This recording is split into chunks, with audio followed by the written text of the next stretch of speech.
संप्रेषण यानी जो कम्युनिकेशन है वह क्या है? मनुष्य अपनी भावनाएं दूसरों तक पहुंचाने के लिए संप्रेषण पर निर्भर रहता है, क्योंकि मनुष्य एक सामाजिक प्राणी है और प्रकृति का अभिन्न अंग भी है। पृथ्वी पर जितने भी जीव हुए हैं, केवल मनुष्य ही एक ऐसा जीव है वह अपने विचारों को शब्दों में लिखता है और मौखिक दोनों रूपों से बता सकता है। यदि हम पुराने समय की बात करें तो संप्रेषण साधनों का विकास समानांतर चलता रहा है और जो कुछ भी हम सोचते हैं वह संप्रेषण ही है। संप्रेषण को संदेश वाहन या संदेश भी कहा जाता है। इसीलिए जन्म से ही मनुष्य संप्रेषण यानी कम्युनिकेशन के माध्यम से अपने भाव प्रकट करता है, जैसे सामान्य जीवन में वार्तालाप करना, और उसको संप्रेषण का सबसे अच्छा साधन मानते हैं। उदाहरण के लिए जैसे विभिन्न स्रोतों के आधार पर यह कहा जाता है कि मनुष्य का 70% से अधिक समय बातचीत करने में जाता है। संप्रेषण यानी कम्युनिकेशन का हमारे जीवन में, शिक्षा में, व्यापार में, प्रशासनिक, सामाजिक आदि क्षेत्रों में महत्वपूर्ण योगदान है। हम अपने जीवन को सरल बनाने के लिए और सुखमय बनाने, प्रशासनिक, सामाजिक आदि क्षेत्रों में महत्वपूर्ण योगदान है। हम अपने जीवन को सरल बनाने के लिए और सुखमय बनाने के लिए और उनकी आवश्यकताओं को पूर्ति के लिए दूसरों के साथ संप्रेषण यानी कम्युनिकेशन करते रहते हैं। जैसे डेफिनेशन से समझ सकते हैं, साधारण शब्दों में हम कह सकते हैं कि सूचना या संदेश को एक व्यक्ति से दूसरे तक पहुंचाना ही क्या है? संप्रेषण यानी कम्युनिकेशन। लिटिल के अनुसार क्या है कि मानव संप्रेषण में प्रक्रिया है जिसके द्वारा जानकारी पहले से ही सम्मत प्रतीकों के माध्यम से लोगों के बीच पारित की जाती है तथा वांछित प्रतिपुष्टि यानी फीडबैक प्राप्त करना भी इसका लक्ष्य होता है। इसीलिए इन परिभाषाओं के आधार पर यह स्पष्ट हो जाता है कि किसी एक व्यक्ति द्वारा दूसरे व्यक्ति को कुछ सार्थक संकेतों, प्रतीकों के माध्यम से अपने मनोभावों तथा तथ्य, सूचना तथा ज्ञान को पहुंचाना ही क्या है? संप्रेषण है। तो आपको इससे क्लियर हुआ होगा कि संप्रेषण का मतलब है कि अपने मन के भावों को दूसरों तक आसानी से पहुंचाना और वह आसानी से समझ सके, वह सभी क्या है? संप्रेषण होता है। Nature of communication. कम्युनिकेशन का नेचर क्या है? फर्स्ट पॉइंट है हमारा गतिशील प्रक्रिया। जो कम्युनिकेशन है यह क्या है? डायनामिक प्रोसेस है, यानी गतिशील प्रक्रिया है। संप्रेषण एक रुका हुआ कार्य नहीं है, बल्कि यह गतिशील प्रक्रिया है, क्योंकि कम्युनिकेशन में विचारों का आदान प्रदान किया जाता है और सूचना का आदान प्रदान क्या है? एक निरंतर चलने वाली प्रक्रिया है। सेकंड है हमारा संप्रेषण कौशल यानी कम्युनिकेशन स्किल्स।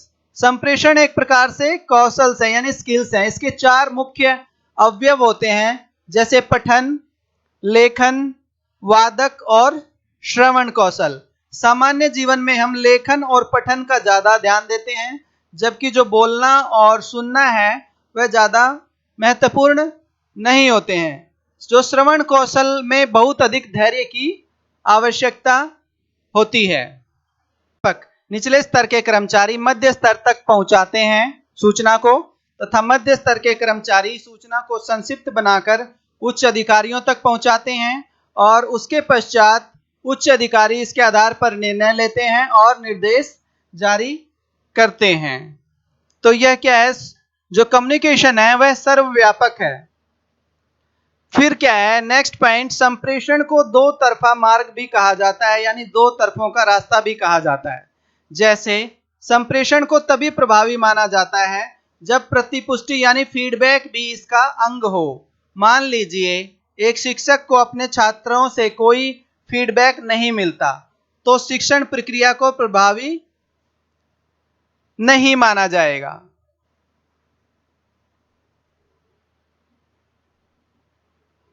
नेक्स्ट है संप्रेषण प्रक्रिया सदैव एक निश्चित संदर्भ और संबंधित पहलू में होती है। संप्रेषण इस बात पर निर्भर करता है कि आप क्या कहते हैं और किस प्रकार कहते हैं, जैसे एक ही संदेश को अधिकृत रूप से या विनम्रता से कहा जाए।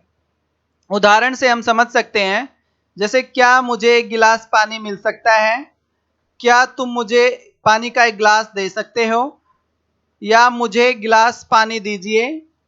इस तरीके से यह संदर्भ है और संबंधित पहलू डिपेंड करता है कि उसे किस प्रकार कहा गया है, इसीलिए वह सदैव एक संदर्भ पर निर्भर करता है। संप्रेषण क्या है? नेक्स्ट पॉइंट, संप्रेषण समरूपता और अनुपूरकता दोनों को दर्शाती है। एक अच्छे संप्रेषण के लिए इन दोनों का होना बहुत जरूरी है। समरूपता क्या है? समानता को दर्शाती है और अनुपूरकता विशेषताओं में मतभेद को दिखाती है। जैसे यदि दो छात्र अंग्रेजी में बहुत अच्छे हैं तो उनके बीच एक अच्छा संबंध हो सकता है, इसीलिए इसे समरूपता माना जाएगा। दूसरी ओर यदि दोनों छात्रों में से एक छात्र अंग्रेजी में अच्छा है लेकिन गणित में कमजोर है और दूसरा छात्र गणित में अच्छा है और अंग्रेजी में कमजोर है, तो इस प्रकार दोनों में अच्छा संप्रेषण हो सकता है और एक दूसरों की कमियों की पूर्ति कर सकते हैं, तो इसे अनुपूरकता कहा जाएगा।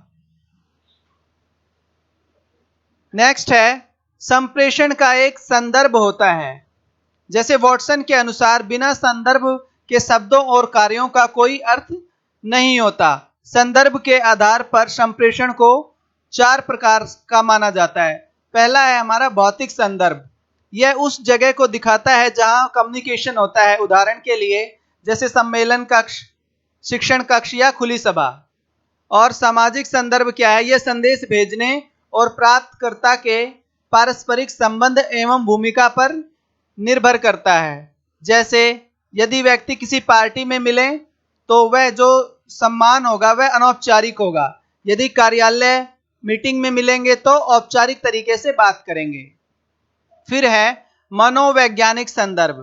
पर्यावरण संबंधी विशेषताओं पर निर्भर करता है। जैसे यदि किसी दिन अध्यापक का मूड अच्छा नहीं है तो इसका प्रभाव कक्षा की शिक्षण पर भी पड़ता है। कंटेक्स्ट यानी सामयिक संदर्भ, यह समय पर निर्भर करता है। जैसे सुबह के समय हम जीवन के धार्मिक और आध्यात्मिक पहलू की बात करते हैं, दिन के दौरान व्यवसाय संबंधी पहलुओं की बात करते हैं और शाम के समय अनौपचारिक रूप से बात करते हैं। यह भी समय के ऊपर डिपेंड करता है, इससे संप्रेषण अधिक प्रभावशाली हो जाता है। नेक्स्ट पॉइंट है सामान्य भाषा यानी कॉमन लैंग्वेज। संदेश को उसी भाषा में भेजना चाहिए जिस भाषा में दूसरा व्यक्ति आसानी से समझ सकता है।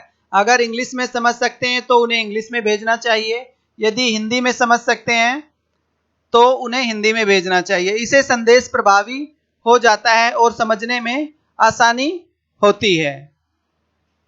नेक्स्ट है भाव प्रदर्शन यानी गेस्चर्स। संप्रेषण यानी कम्युनिकेशन को भावों के माध्यम से भी समझा जा सकता है।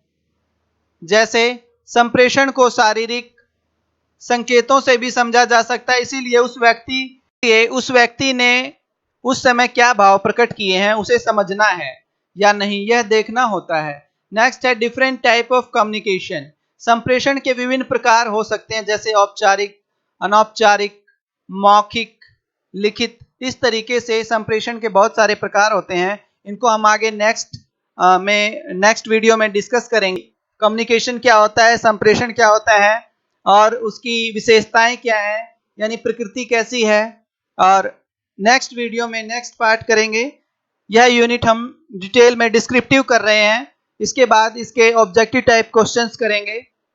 तब तक आप इस वीडियो को लाइक करें, चैनल को सब्सक्राइब करें और बेल आइकन को भी दबाएं ताकि आपको लेटेस्ट वीडियो मिलती रहे। Thank you.